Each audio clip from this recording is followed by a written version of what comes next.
Hi, everyone. Thanks for being here at Seeds of Change today. My name is Mark. I'm a white male with dark blonde hair, a red beard, and white glasses with a blurred background. I am the program manager and climate lens facilitator at the Independent Production Fund. Today, I'll be presenting the outcomes of the sustainability plans, draft carbon footprints, and budget line items for sustainability that were received during the first year of implementation of new application requirements, which were actually announced at last year's Seeds of Change event. Next slide, please. I'd like to give a very brief context as to when these documents are required during a production lifecycle. The IPF has two core programs, the short form series development program and the short form series production program. Applicants must submit a sustainability checklist at the development phase. If a production is successful in the development program, they receive 30K that goes towards the development of their project. They develop their materials over the summer, and towards the beginning of that process, they receive a free sustainable production and climate storytelling workshop. Next slide, please. These are the application materials due in the production program. I'll point out two new additions last year, the sustainability plan and the draft carbon footprint. These documents were submitted by 32 projects who received development financing, completed their materials, and applied to the production program, where they can receive 250K for the production of their first season. These are the documents that I'll be reviewing during this presentation. Next slide, please.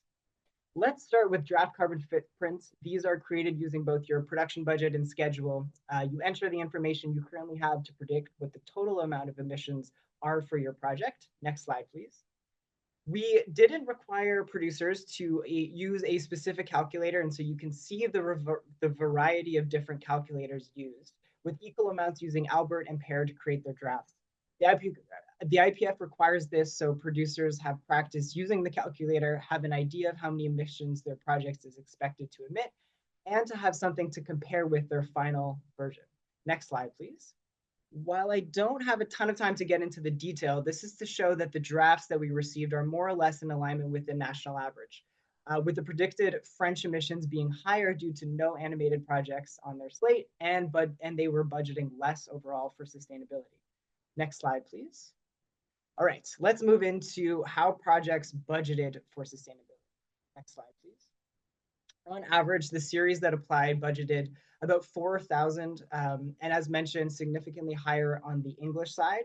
12 of the projects that received financing from us ended up budgeting more, which is great to see, even though this is not part of the evaluation process. Next slide, please. So what did they budget for? Well, 9 budgeted for a climate consultant, sustainability green advisor, or a green PA. The same amount budgeted for hybrids or EVs, and 7 budgeted for green generators or have specific plans to tie into the grid for their production. Next slide, please.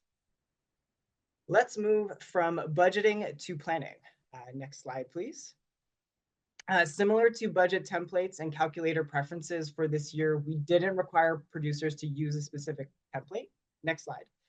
We provided examples or let them create their own, and 21 did, while 7 used the CMF template and 4 used the telefilm template. Next slide, please. These are only plans created in development, but I'm showing the results of both the applications that we received and funded projects together, because hopefully with the materials they create, all of them will go into production with or without us. Here I'm going to focus on the 3 highest emitting sources of emissions related to a production, the first of which is travel and transport. Carpooling was the most popular. Other actions included prioritizing fewer locations, locations closer together, or locations close to public transit. And a few are planning to set a no idling policy. Next slide, please. The second sector is materials, of which food and catering is included. 17 are going to ensure that vegan and vegetarian options will be on the list and clearly communicated for catering orders. Half are committing to a vendor that only uses reusable packaging, and 7 are going to donate leftovers after each day. Next slide, please. Regarding set decoration and props, half are going to use secondhand items or repurpose them for a later production. 12 are renting props, 11 thrifting wardrobe. Others are planning to donate materials after production. 9 are going to plan on renting their wardrobe, and a few are going to prioritize locations with 90% furnished sets. And a few more are going to pay a fee to use their, I assume, very stylish actor's wardrobe. Next slide, please. In energy, 10 are prioritizing energy efficient equipment, and a few more are going to have power down policies. Next slide, please. Here are a few other creative examples of climate action that productions are going to take that don't fall into the sections above. Shooting at a virtual production studio, using an all-electric cab company in Montreal, engaging early with department heads, and using green memos and frequent check-ins to ensure everyone knows the sustainability goals of the production. Next slide, please. On to my favorite section, the climate storytelling aspect. In the proof of concept videos that were submitted, there were great stories about renewable energy, specifically in Alberta, compostable items, extractive and destructive methods to derive ingredients for a perfume, and a few had characters or stories that prioritized and appreciated the natural world. Next slide, please. In the scripts and show Bibles that were submitted, we saw that writers ensured climate posters would be put up in schools and our bedrooms. A few were about the harms of consumption culture.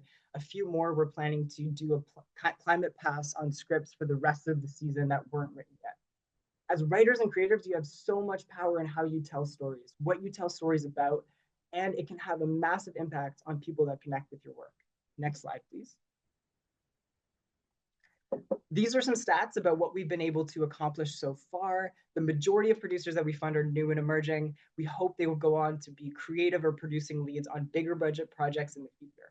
And so it's important for the IPF to tee these creators up with skills they need to be sustainability champions in the future.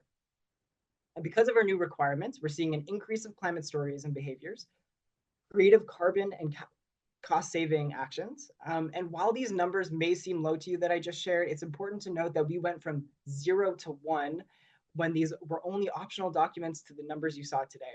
They're not evaluated, but are requirements. And producers and creators are responding well to these new changes. Next slide, please. While that presentation was a whole lot of data, stats, and numbers, I do want to end on a more personal note. Here you can see a photo of me and my mom, Laura Dern, in the hospital after I suffered a bout of eco-anxiety. Just kidding. That's not me, but it's a still from Big Little Lies in which little Amabella has an anxiety attack during a lesson about climate change. Her mom hires a child psychologist and finds out Amabella is worried about the planet dying. While it's not me, it did reflect how I felt circa 2019 when I read Naomi Klein's This Changes Everything. And I woke up to the climate crisis and the challenges we faced as a society to tackle it. I started taking action in my own life, attending Fridays for Future Toronto strikes at Queen's Park on my lunch break. With groups of tens of thousands of people, I volunteered for a local climate action group, and in 2022 managed to merge my compulsion for climate action with art and started a new role as Climate Lens facilitator at the IPF with a mission to transform our organization and positively impact the productions we fund. No matter what role you have, there is a way to instill climate action into the work you do. Next slide, please.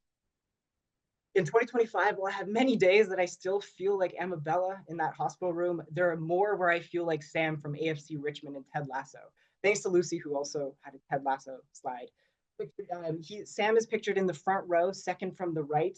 He becomes the face of Dubai Air, the team's sponsor. But soon after the photo shoot and being excited that he gets free tickets to visit his family in Nigeria, his father informs him that Dubai Air's corporate owner is an oil company polluting his home country. In protest, Sam wears a strip of black tape over the company's logo on his jersey. Slowly but surely, he manages to inspire the rest of his team with him, eventually getting Dubai Air dropped as the team sponsor. In the words of Ted Lasso himself, I promise you there is something worse out there than being sad, and that's being alone and sad. I'll add to that and say being a part of a team can be inspiring, supportive, and lead to greater change. I'm so happy for the friends and colleagues I have found in this work and the incredible creative people I've worked with that are enacting change and having big impacts on their audiences and the productions and the crews they work with.